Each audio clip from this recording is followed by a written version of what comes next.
Alright, hi everybody. Excuse the mess of our garage. We have a lot of different projects going on, but I wanted to take a second to show you guys my reverse osmosis system that I just got up and running so that we can ultra concentrate our sap prior to boiling it. It's going to take a lot less firewood to get it to the finished maple syrup product that we're looking to get. So in this barrel, I have the sap we've collected straight from the trees. So this is not at all concentrated. It's like 40 gallons of sap that you need to get a gallon of syrup if you have good trees. So this would take a long time to boil down into maple syrup if we just tried boiling that.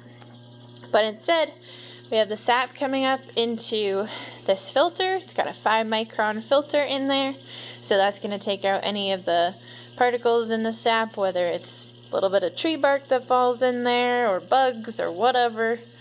Our sap is pretty clean to start out with, so this shouldn't get too clogged up very fast. But from the 5-micron filter, it's heading up here into our pump, and that pump is going to push it through our reverse osmosis system. So from there, it goes into my very first membrane. These are the 3 of them. They're 150 gallon per day reverse osmosis membranes.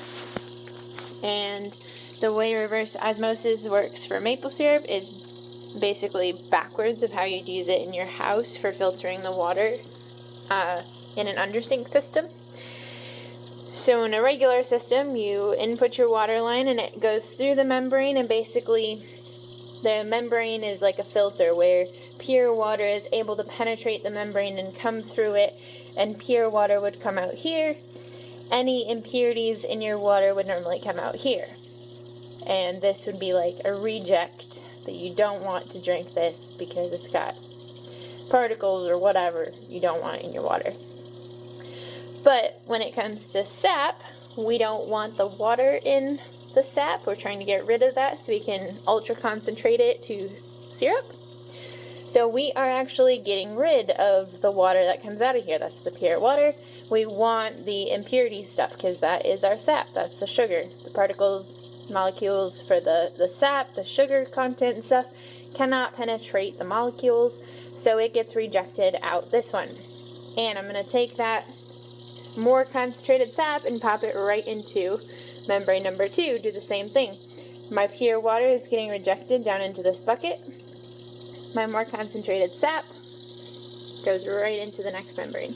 So this is the final stage, and again, we've got pure water coming out of here, down into the water bucket, and our more concentrated sap coming out of the pink spigot, straight into this bucket. And what this little valve here does allows me to control the flow. Basically, I want to take off 2 parts pure water for every 1 part of ultra concentrated sap. And I've done a little taste test. I got a little cup here. This bucket definitely tastes like pure water. That bucket definitely tastes sweet.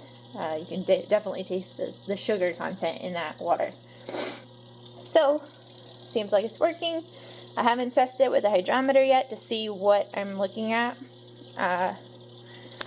But I've got it closed off so that I don't have a ton of sap coming out of here, because I want to take out as much water as possible. Now this is the water coming out of my 3rd membrane. As you can see, that's pretty slow. That's telling me there's not a ton of pure water in there that's easy to just take out with the membrane. And then from membranes 1 and 2, these are just about peeing out water. So that's telling me it's taking out a lot of that pure water, so that later when I go ahead and boil this down, it's going to take a lot less firewood, a lot less time to get this to our final product of maple syrup. So anyways, hope that was a little bit informative or cool or interesting to any of you guys. But that's my setup. This is my first time with the reverse osmosis system, and so far it looks like it's doing its job.